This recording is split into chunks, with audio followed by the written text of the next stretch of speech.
Friends, myself Ajay Singh once again in front of you taking new video that is related to class 10th triangle.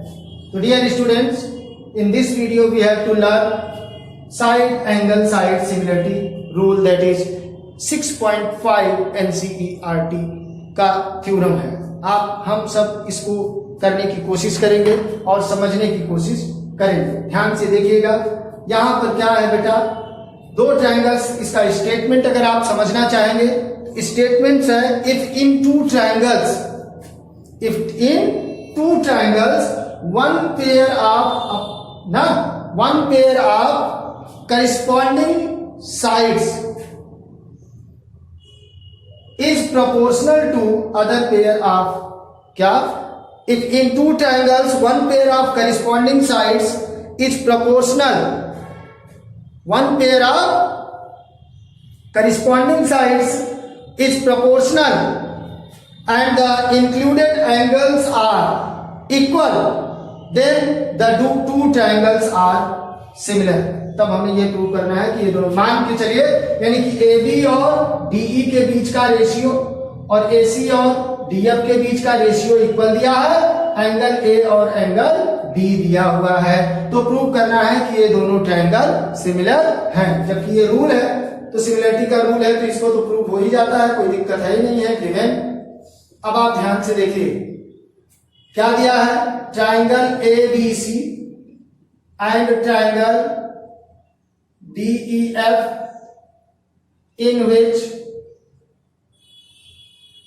AB upon DE equal to AC upon DF and angle A equal to angle D। इतना चीज हमें दिया हुआ है, समझिएगा, इतना चीज दिया है, हमें प्रूव करना है। क्या प्रूव करना है, ये ध्यान से देखना है। Triangle ABC similar triangle DEF, जानते हैं सिमिलर में बेटा कुछ चीजें ऐसी होती हैं जो कॉन्ग्रुएंसी से डिफरेंट है। कॉन्ग्रुएंसी में क्या होता है कि वहां पर करिस्पॉन्डिंग साइड्स भी आपस में इक्वल होनी चाहिए, यानी इक्वलिटी प्लस सिमिलरिटी, देखने में भी एक जैसा फिगर हो और उसमें कुछ चीजें इक्वल भी हो। लेकिन इसमें क्या होता है बेटा, सिमिलरिटी में वो देखने में दोनों एक जैसे दिखे, यानी ट्रायंगल है तो ट्रायंगल से सिमिलर हो जाएगा, डजंट मैटर उसकी साइड का। हाँ, जो साइड करिस्पॉन्डिंग है, AB के करिस्पॉन्डिंग DE है, AC के करिस्पॉन्डिंग DF है और BC के करिस्पॉन्डिंग EF है, इन सब के बीच का रेशियो अगर प्रोपोर्शन है तो सिमिलर है। अगर दो ट्रायंगल है, दोनों के कम से कम दो एंगल आपस में इक्वल हो जाए तो तीसरा अपने आप इक्वल हो जाता है, तब भी वो सिमिलर है ना। और दो साइड के बीच का रेशियो आपस में ना, one pair of corresponding sides अगर सेम प्रोपोर्शनल में है और उससे इंक्लूडेड एक एंगल भी आपस में इक्वल है, तब भी वो सिमिलर हो जाते हैं। इनको आपको समझने की जरूरत है। अब यहां पर थोड़ा सा एक कंस्ट्रक्शन करना होगा, छोटा सा कंस्ट्रक्शन क्या करना होगा ये आपको समझना है। देखिए, हम ये मान लेंगे कि यहां पर एक पॉइंट है, ये L नहीं, इसको मान लेते हैं M और इसको मान लेते हैं N, थोड़ा सा दिखने में आसानी रहेगी।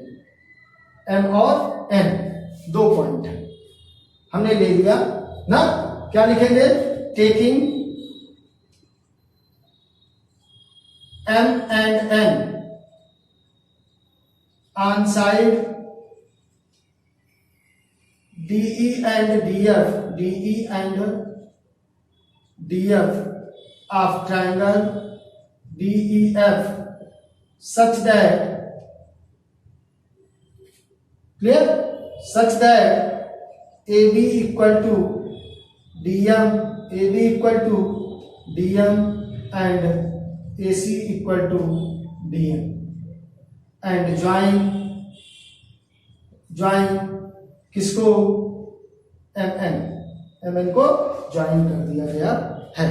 इसको आप ध्यान से देखने की कोशिश करिएगा, सब समझ में आ जाएगा। अब बात करते हैं हम प्रूफ की, है, अब बात करेंगे हम प्रूफ की। देखिए बहुत अच्छी चीजें हैं। अब आप देखिए यहां पर in triangle ABC and triangle DEMN, sorry DMN, ध्यान से देखिएगा, ABC और DMN में ध्यान से देखिएगा तो अच्छा लगेगा आपको। क्या लगेगा कि AB इक्वल टू DM है, पहले आपने प्रूव कर दिए हैं। AB इक्वल टू DM, क्यों? बाई कंस्ट्रक्शन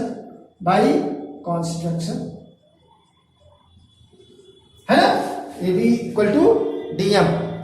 और एक चीज दिया है AC इक्वल टू DN, ये भी है सिमिलर, सेम प्रोसेस। और angle A equal to angle D, है ना। तो triangle ABC congruent triangle DMN हो जाएगा कि नहीं हो जाएगा? आप बताओ, हो जाएगा कि नहीं हो जाएगा? क्यों हो जाएगा? क्यों हो जाएगा? By side angle side congruency rule. किससे? Side angle side congruency rule से ये कांग्रुएंट हो जाएगा। जैसे ही ये दोनों कांग्रुएंट हो गए, अच्छा एक चीज और जान लो बेटा, जो दो फिगर कांग्रुएंट होते हैं वो सिमिलर होते हैं। यहां लिख लीजिएगा triangle ABC similar triangle DMN, इसका रीजन भी लिख दीजिएगा क्या? Congruent figures are always similar, congruent figures are always similar. क्या होते हैं? ऑलवेज सिमिलर होते हैं। Two triangles are congruent then they are similar भी होते हैं। इतना आप इसको जानते रहिएगा। अब बेटा अगर जब दो ट्रायंगल आपस में सिमिलर हो गए तो क्या कंडीशन बनी? AB upon DM, AB upon DM equal to AC upon DM भी हो जाएगा। हो जाएगा? हो जाएगा? हो जाएगा कि नहीं हो जाएगा? आप बताइए। AB upon DE equal to AC upon DF आपको ऑलरेडी दिया था, यहां पर फिर से देख लो। पहले देखो AB अपान DE दिया था, AB upon DE equal to AC upon DF आपको दिया था, सॉरी AC अपान DF आपको दिया हुआ था। ये दिया था कि नहीं दिया था? अब आप समझने की कोशिश करिएगा तो सब कुछ समझ में आ जाएगा। दिया था। अब AB इक्वल टू क्या था? DM। तो अब आप इसको लिख सकते हैं DM upon DE equal to क्या? DN अपान DF भी लिख सकते हैं, लिख सकते हैं। अब देख बेटा, इसके और इस वाली साइड के, इसके और इस वाली साइड के बीच का रेशियो प्रोपोर्शनल हो गया तो क्या होगा? देन MN पैरेलल हो जाएगा EF के। MN किसके पैरेलल हो जाएगा? EF के पैरेलल हो जाएगा ना। हो जाएगा कि नहीं हो जाएगा? MN पैरेलल EF हो जाएगा। कैसे हो जाएगा? By converse of BPT, basic proportionality theorem, या इसी को हम क्या कहते हैं? क्या कहते हैं? थेल्स थ्योरम के नाम से भी जानते हैं। ईमानदारी से अगर देखेंगे तो कुछ नहीं है, बस इधर का उधर करना। पहले इसको और इसको कांग्रुएंट प्रूव कर दिया तो ये दोनों सिमिलर हो गए। अब इसको इसके इक्वल किया था, इसको इसके इक्वल कट किया था, तो ये और इसके बीच का रेशियो, इसके और इसके बीच का रेशियो इक्वल हो गया। तो जैसे ही रेशियो इक्वल हो गया तो भैया ये दोनों पैरेलल हो गए। ये थेल्स थ्योरम कहता है, इसका कन्वर्स कहता है कि ये दोनों लाइन पैरेलल होती हैं। जैसे ही ये दोनों पैरेलल हो गए, अब ये दोनों ट्रायंगल आपस में सिमिलर हो जाएंगे। कैसे हो जाएंगे? उसके लिए इधर का हमें थोड़ा सा रफ करना पड़ेगा। तो इसको आप देख लीजिएगा, नोट कर लीजिएगा, वीडियो को पॉज करके आप नोट कर लेंगे तो आपको समझ में सारी की सारी चीजें नजर आती हुई आएंगी, है ना। तो दोनों पैरेलल हो गए बेटा। अब आप देखिए तो क्या हो जाएगा? जैसे ही ये दोनों पैरेलल हो गए तो देखिएगा in triangle DMN and, sorry ऐसे मत लिखो, अब आप लिखो एंगल DEF अगर ये दोनों पैरेलल हो गई, ये और ये साइड पैरेलल हो गई, तो angle DEF equal to angle M हो जाएगा कि नहीं हो जाएगा? क्यों हो जाएगा? अरे यार इसको तो बता सकते हो, करिस्पॉन्डिंग एंगल होता है। करिस्पॉन्डिंग एंगल, अगर दो लाइन पैरेलल है तो ये क्या करेगा? ये ट्रांसवर्सल का काम करेगा कि नहीं करेगा? और ये एंगल आपस में इक्वल हो जाएंगे कि नहीं हो जाएंगे? समझने की कोशिश करो। उसी तरीके से एंगल DFE इक्वल टू हो जाएगा angle M, same reason, corresponding angle की प्रॉपर्टी से। अगर ये दोनों एंगल इक्वल हो गए बेटा, अब बताओ किसी भी ट्रायंगल में, एक ट्रायंगल ये है, इसको समझने की कोशिश करो। ये ट्रायंगल है DMN और एक ट्रायंगल है DFE। अगर इन दोनों ट्रायंगल में ये एंगल इक्वल हो गया, ये एंगल इक्वल हो गया, ये तो कॉमन है कि नहीं है? अगर ये ऐसा हो गया तो क्या हो जाएगा? ट्रायंगल DMN सिमिलर हो जाएगा ट्रायंगल DEF के, है ना? यहां पर बेटा ये आपस में सिमिलर हुआ था, इसको इक्वेशन फर्स्ट बना लेना था। क्या बना लेना था? ये इक्वेशन फर्स्ट। तो DMN सिमिलर हो गया ट्रायंगल DEF के। कैसे सिमिलर हो गया? ये तो आप समझदार हैं। कैसे अभी मैंने बताया भाई, बाई एंगल सिमिलैरिटी रूल से। ये दोनों ट्रायंगल सिमिलर हो गए कि नहीं हो गए? समझदार के लिए इशारा काफी होता है, पढ़े लिखे के लिए सहारा।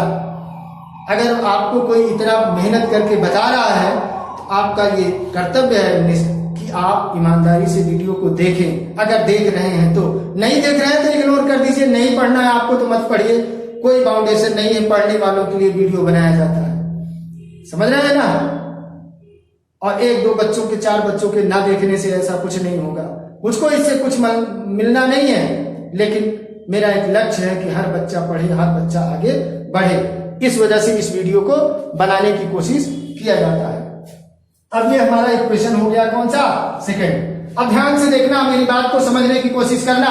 पसंद आ जाए तो अपने लिए क्लैप कर लेना। ट्रायंगल ABC सिमिलर है ट्रायंगल DMN के, बहुत सही बात है। फिर यहां देखिए, यहां पर ट्रायंगल DMN सिमिलर है ट्रायंगल DEF के। देखो कुछ तो इसमें सिमिलरिटी दिख रही है। DMN ऐसा है जो ABC के भी सिमिलर है, और DMN ऐसा है जो DEF के भी सिमिलर है। तो यहां पर लिखेंगे क्या? From equation first and second क्या हो जाएगा? ये DMN कॉमन हो गया, बचा कौन? ABC और DEF। तो ट्रायंगल ABC सिमिलर हो जाएगा ट्रायंगल DEF के। इसी को तो हमें प्रूव करना था भैया, इसी को प्रूव करना था ना।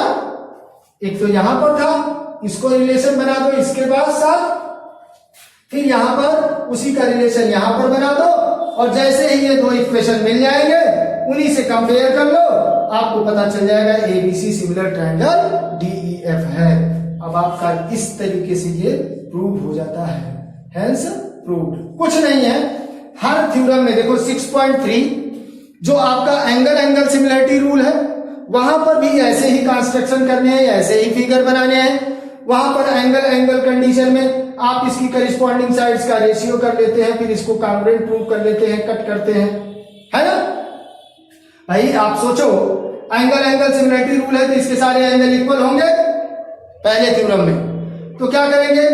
यहां से कट किया, ये इक्वल टू ये इक्वल टू ये, कट कर लिया है। तो भाई ये और ये को कॉन्ग्रुएंट प्रूव कर दो। कॉन्ग्रुएंट है तो इनका दोनों का एरिया इक्वल हो जाएगा, सॉरी सिमिलर हो जाएंगे। अगर ये दोनों सिमिलर हो गए तो अब इसको और इसको सिमिलर प्रूव करने की कोशिश करो, करिस्पॉन्डिंग साइड से रेशियो इक्वल कर लो। जैसे ये रेशियो इक्वल आ जाता है, ये सॉरी दोनों पैरेलल हो जाते हैं, तो ये एंगल इक्वल हो जाएंगे, तो ये दोनों सब आपस में सिमिलर हो जाएंगे। ये इसके सिमिलर है, ये इसके सिमिलर है, तो ये बड़ा वाला इसके भी सिमिलर हो जाएगा। ऐसे ही सब में घुमा घुमा के करना है। तो जानते हैं 6.3 थ्योरम क्या था?